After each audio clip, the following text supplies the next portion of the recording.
Salam alaikum wa rahmatullah, j'espère que vous allez bien. Alors je vais vous confier quelque chose, je n'aime pas du tout la façon aujourd'hui dont les gens se mettent en avant sur internet. Si cela n'appelle pas à la vanité, le moins que l'on puisse dire c'est que je considère que ce n'est pas très utile. Les gens ils aiment bien se mettre en avant, qu'on parle d'eux. Moi, ça n'a jamais été mon objectif. Alors pourquoi je fais donc cette vidéo qui va parler de moi, entre guillemets? Parce que on parle ici de conversion à l'islam. Et je considère que dans ce cadre-là, ce n'est pas un appel de l'éloge à sa personne, tiens, on va s'intéresser à lui. Là, on parle d'une histoire, tiens, l'histoire d'un converti. Vous ne connaissez pas mon prénom, vous ne savez pas qui je suis.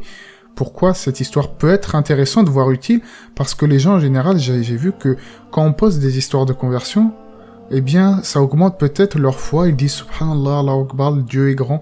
Donc j'ai trouvé que cela était utile parce que les gens, ils glorifient Allah, ils s'intéressent au parcours, si vous voulez, qui les a menés à la vérité, tout en ayant pour conviction que c'est Allah qui guide et que ce n'est pas de notre propre chef. D'ailleurs, dans Surat At-Tawbah, Allah a dit « Et quand tu vois les gens embrasser en masse la religion, alors par la louange célèbre la gloire de ton Seigneur et implore son pardon. » Donc si cela peut mener à ce que certaines personnes glorifient Allah et que cela augmente leur foi, bien tant mieux, j'espère que cela vous sera profitable. Et on va en parler donc de ma conversion tout de suite après la petite intro.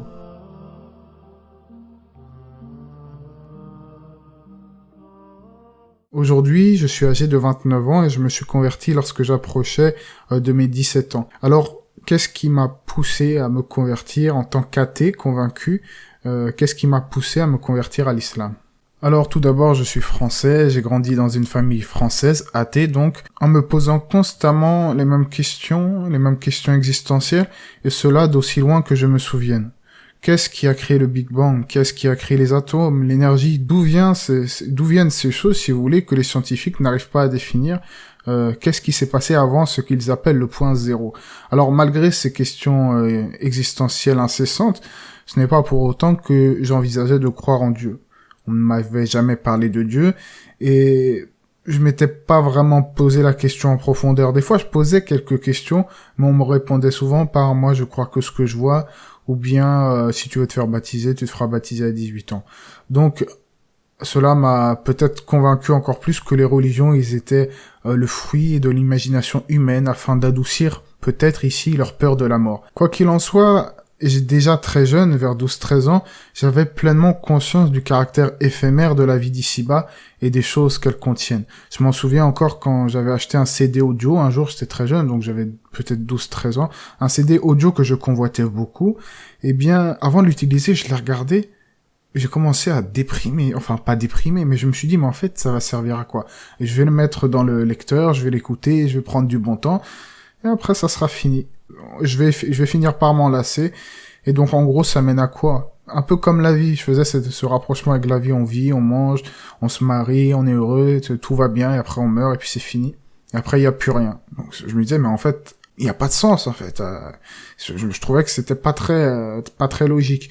Donc ce caractère éphémère des choses, de la mort, de l'existence de Dieu, c'est relativement, si vous voulez, tabou dans la culture française. Quand j'en parlais autour de moi, je me rappelle à des gens comme mon oncle, on me disait souvent, ouais, mais ça c'est des questions un peu morbides que tu as là, limite, mais il est un peu bizarre celui-là. Bon, alors le temps passe, vers l'âge de 16 ans, je reprends contact avec un ami d'enfance d'origine kabyle, un ami de l'école primaire, afin d'aller ensemble à la Japan Expo. Donc c'est un salon français de la culture japonaise, il y a un peu tout, il y a des gens qui se déguisent, vous savez qu'à cette époque-là, c'est vrai que depuis très jeune, j'ai été baigné un peu dans cette culture japonaise, manga, jeux vidéo, films.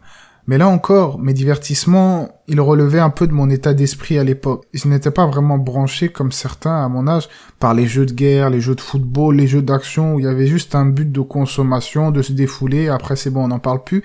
Mais en général, je cherchais déjà des divertissements plus ou moins profonds traitant des questions existentielles. C'est pour cela que mon jeu préféré était Final Fantasy IX, un jeu dont le thème principal, je vous le donne en mille, c'était la mort et les questions existentielles. Donc même dans mes loisirs, j'étais attiré par ce qui relevait des questions, du questionnement, du mystique, vraiment des choses inconnues sur lesquelles les gens ne se posaient pas forcément. Après, peut-être qu'ils se les posent, mais que peut-être n'en parlent pas, je ne sais pas. Mais en tout cas, moi, c'est des questions vraiment qui me trottaient dans la tête et je n'hésitais pas des fois à en parler aux gens et je remarquais que pour les gens, ben, c'était pas des questions à se poser, quoi. Et puis, cette fameuse Japan Expo m'a donné également l'occasion de revoir un ami d'enfance, donc comme je l'ai dit, mon ami d'enfance, et on a passé quelques jours ensemble, jusqu'à ce qu'un soir, il m'a parlé de Dieu. Je ne sais plus si c'est moi qui ai amené la conversation ou lui, mais pour la première fois, on me parlait de Dieu de manière sérieuse et pas de manière hypothétique. Oui, peut-être qu'il y a quelque chose, on ne sait pas, on verra après la mort, on croit que ce qu'on voit. Non, là, c'était vraiment, il était sûr de lui, comme si c'était, si vous voulez, une évidence. Et cette évidence, à l'époque, elle m'échappait complètement. Mais pourtant, j'étais intéressé, j'étais attiré. Après, on a parlé un peu du Coran et je lui ai demandé pourquoi pas me le prêter. Il a décidé de me l'offrir. Mais à cette époque, c'est vrai que j'y comprenais pas grand-chose. J'étais jeune, j'étais pas un grand lecteur à cet âge-là. Donc du coup, j'ai commencé à faire des recherches plutôt sur Internet à travers les vidéos. C'était le début du YouTube, Dailymotion. Donc je regardais des vidéos sur l'islam et la société, comme les vidéos The Sign, qui étaient très populaires, qui parlaient des signes de la fin des temps. Et je me souviens que ça m'intéressait beaucoup. Mais je me suis dit, bon, ok, admettons, il y a un Dieu. Il y a un Dieu. Quelle est la religion de Dieu? Le christianisme ou plutôt l'islam? Et c'est avec des vidéos comme celle de Zakir Naik, donc c'est un prédicateur, que j'ai compris que l'islam était la dernière version, si vous voulez, en quelque sorte, et que l'islam appelait à croire en tous les prophètes, dont Jésus, qui est, soi-disant, par défaut, il faut suivre le christianisme dans les pays européens, on doit être chrétien, alors qu'en réalité, l'islam est universel, le christianisme à la base il est venu pour renouer le pacte avec les enfants d'Israël, donc je me suis dit pourquoi on choisirait forcément par défaut le christianisme en sortant de l'athéisme et pas l'islam. Surtout que la vision de l'islam envers Jésus me paraissait plus simpliste, plus évidente que la trinité chrétienne. Comme beaucoup de jeunes chrétiens et de jeunes musulmans, j'étais intéressé par les débats, par la théologie comparative, donc je regardais en profondeur les conférences de Ahmed Didat, rahimahullah, un cheikh qui s'occupait, sa spécialité c'était la théologie comparative. Et moi je trouvais que ses arguments ils étaient convaincants, et je commençais à voir qu'il y avait des choses un peu bizarres, dans le sens où je constatais que les livres de Ahmed Didat étaient, à ma grande surprise, interdits en France. Donc là je commençais à voir qu'il y avait peut-être quelque chose qui, dans l'islam, dérangeait. Et c'est vrai que Ahmed Didat, j'ai écouté ses conférences, j'ai la plupart de ses ouvrages aujourd'hui, et je vous le donne en mille, je n'ai rien vu d'anti-occidental. D'ailleurs, moi-même, je me dis musulman, mais fier d'être français, on est français, voilà, on n'est pas d'accord avec tout ce qu'il y a dans la culture, on sait qu'on a un régime particulier, qu'on a des choses particulières en islam. Quand on n'était pas musulman, on n'appliquait pas forcément, on s'interdit le porc, on s'interdit l'alcool, bon, il y a certaines choses qu'on rejette, mais ça ne veut pas dire que on renie notre identité. Moi, je suis français, certes, mais voilà, je suis musulman et je suis très fier d'être français, je n'ai aucun problème avec cela. Et donc, je me disais, mais pourquoi on dit que Ahmed Didat est anti-occidental? C'est vrai que quand on regardait, il était toujours plein d'humour, et c'était quelqu'un de très humain, il aimait bien rigoler, il aimait bien faire de l'humour, mais c'est vrai qu'au niveau des arguments théologiques, il prenait pas de pincettes, il disait ce qu'il avait à dire. Mais ceux qui étaient en face aussi, ils disaient ce qu'ils avaient à dire. Pourtant, leurs ouvrages n'avaient pas été interdits. Et déjà, j'ai trouvé déjà que ça, c'était bizarre. Donc, je me dis autant, peut-être parce que c'est la vérité. Le diable, il insuffle aux gens, attention, non, ces livres, il faut les interdire. Mais bref, passons. En tout cas, ces débats de Ahmed Didat m'ont convaincu. J'ai trouvé que sa force de persuasion et ses arguments étaient plus en faveur de l'islam. Et ce qui m'a vraiment convaincu, là où j'ai vraiment franchi le cap de me convertir à l'islam, où j'ai vraiment cru en l'existence de Dieu, c'est par la suite avec les miracles du Coran. Par exemple, le miracle numérique, où il est dit qu'il y a une répétition tel nombre de fois du mot terre dans le Coran et tel nombre de fois du mot mer. D'ailleurs, j'ai mis ce miracle dans ma vidéo top 5 des miracles du Coran. Donc le frère qui a publié cela sur son site explique qu'on lui a demandé plusieurs fois si ce miracle était valide, et il explique avoir recompté plusieurs fois. À titre personnel, moi je n'ai pas recompté, mais j'ai confiance en son travail. Mais dans tous les cas, il y a des miracles qui sont clairs de jour comme de nuit, comme le miracle du Coran de la barrière entre l'eau douce et l'eau salée. J'en ai parlé également dans la vidéo top 5 des miracles du Coran.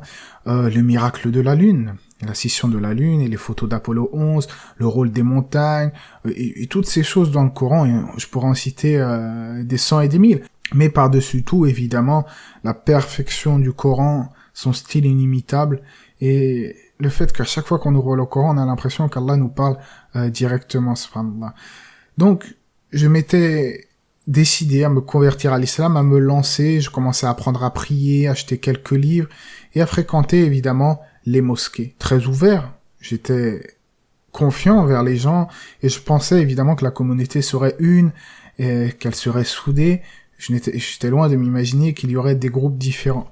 Et j'ai fait la connaissance des frères Tablir, avec lesquels je suis sorti avec eux dans leur khoulouj, qu'ils appellent comme ça, leur sortie, en pensant évidemment que c'était du devoir du musulman, et ça l'est, d'apprendre et de transmettre. Et je lisais d'ailleurs beaucoup Riyad Salihin, les hadiths, les 40 hadiths, etc. Donc je commençais à me tourner vers les ouvrages de la Sunna et non uniquement vers le Coran. Mais j'ai commencé à remarquer quelques problèmes. Déjà, ils considéraient que j'étais trop plongé dans l'apprentissage et dans les livres. Même dans le Coran lui-même. Même dans le Coran lui-même, je me rappelle qu'une fois j'étais en sortie, j'étais en train de lire le Coran et il y a un frère qui m'a interrompu, il m'a dit « Tu connais combien de sourates ?» 10 ? Bah c'est bon, tu peux prêcher. En gros, ça sert à rien. Il m'a dit c'est bon, tu peux fermer, c'est bon, on va sortir. Et je lui dis mais bon, attends, on peut lire le Coran. On est là pour faire quoi? On est en sortie pour s'élever spirituellement. Moi, j'ai envie de lire le Coran.